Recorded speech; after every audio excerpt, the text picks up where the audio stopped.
How does one go about getting strong letters of recommendation for dental school? Let's find out.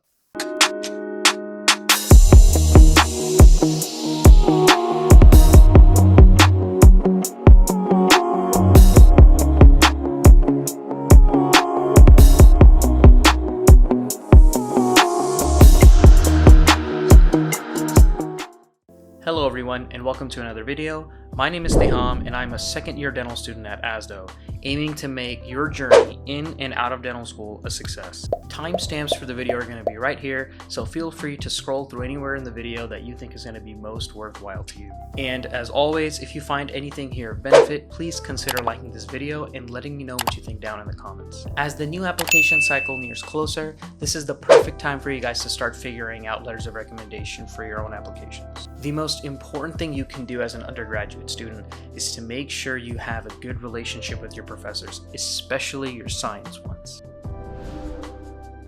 Now, the answer to this question goes back to what dental schools are you looking to apply to? As you noticed how the prerequisite coursework material differs from school to school, the letters of recommendation requirements are also different. Some schools may require one science professor, some may require two, some may require three. So you're going to have to do some research, and it's really beneficial to make an Excel sheet of all these requirements so that you won't miss out on anything. So aside from professors that will be writing letters of recommendation, you should also be looking into getting a letter of recommendation from dentists. From what I remember, the ADSAS application lets you upload up to 3 or 4 letters. Some schools require very specific letters of recommendation, one of which would be Loma Linda. They require a religious leader to write on your behalf. So that's an example. Another example is ASDO, my school that I go to.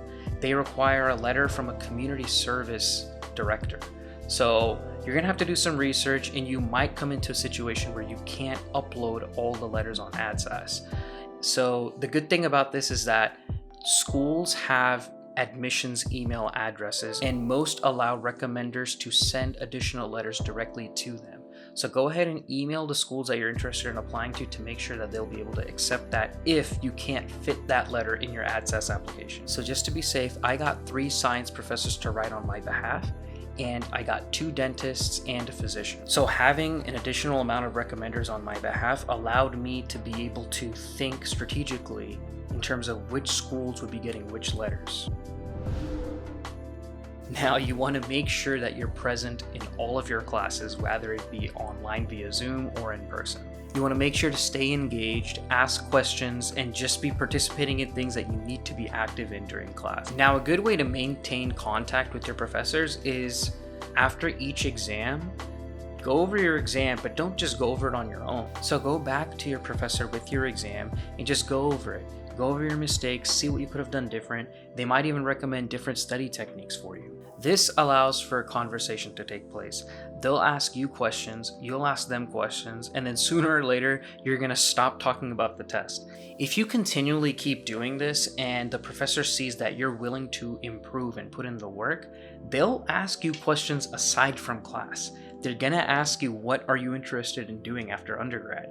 That's a perfect opportunity for you to say that you're interested in applying to dental schools. And naturally, when that time comes, when you ask them for a letter of recommendation, they'll be way more willing to write you a letter of recommendation as opposed to somebody scrambling around their senior year or junior year. The month grades are due for transcripts. Oh, can you write me a letter of recommendation? They're gonna ghost them and they're gonna prefer to write you one. Because once dental school applications open, that's usually the time when professors are really stressed and it's the end of the year and they have to enter in all the grades and everything like that. Another reason why you wanna ask for letters of recommendation early is because the dental school applications open between May and June. And if you have all of your letters already taken care of and everyone agreed to write you one already, you're good to go, and then you can worry about other things in the dental school application like the personal statement and the DAT. If you're about to take the DAT, go ahead and check out this video where I went over my schedule and everything that I used and how I used it. Now, the number one question pre-dental students have is, how can I get a letter of recommendation during COVID? Obviously, in-person meetings are not an option for most people today, but believe it or not, this could actually serve as a huge benefit for pre-dental students. Now, you can still schedule Zoom conference meetings with your professors. You can easily go over your study techniques, your exams, and anything that could be done to improve your results for future exams. And the same exact conversations that you would have in person that I spoke about earlier, you could do in Zoom meetings. So there's no excuse for you not to be able to have an ongoing conversation with your professors and then not knowing who you are. Now, knowing all of this and the ability that students have to be able to have conversations with their professors, how many students do you think are actually going to do this? Not many. So if you're one of the few students willing to talk to them on Zoom regarding your exams or study techniques or anything, don't you think the professors are going to remember who you are? Absolutely.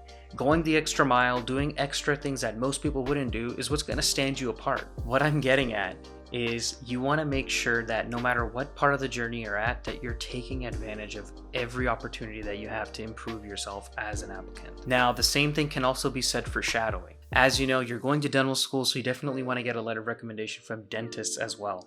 So how can you do that during COVID? There's a lot of resources out there that have been shared on the DAT Bootcamp Facebook group, where there's a lot of resources for online shadowing, and a lot of dental schools are actually accepting those online hours of shadowing as well. One example that I found through my really quick research was Smile Shadowing. So go ahead and check them out. They're on Facebook and on YouTube, and just go to the Facebook DAT Bootcamp group and just type in online shadowing, and you'll get a bunch of results with people asking questions and a bunch of other people giving all these resources that they came up with. So being a dental student, we waive the right to be able to see the contents of letters of recommendations. So how can you ensure that the letter of recommendation being written on your behalf is a strong one? You have to ensure that certain qualities and skills are mentioned on your behalf in those letters in a very strategical manner. Manual dexterity, inquisition in classes, your performance in those classes, community service, clinical experience, those are just some things that these letters of recommendations should be highlighting on.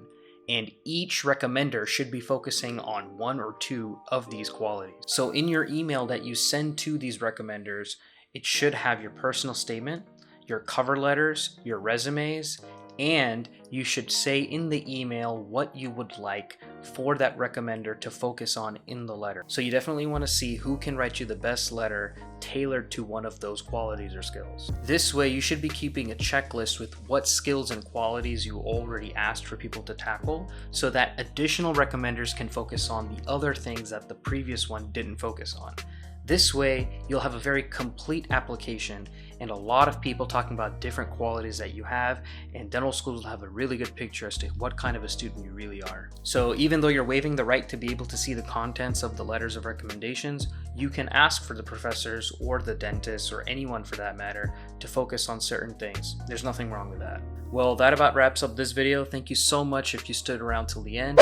If you did, please consider subscribing to the channel for more weekly content like this. In the next video, we'll be covering how to write a really well-written personal statement and how you can go about actually starting the process, because it can be pretty overwhelming.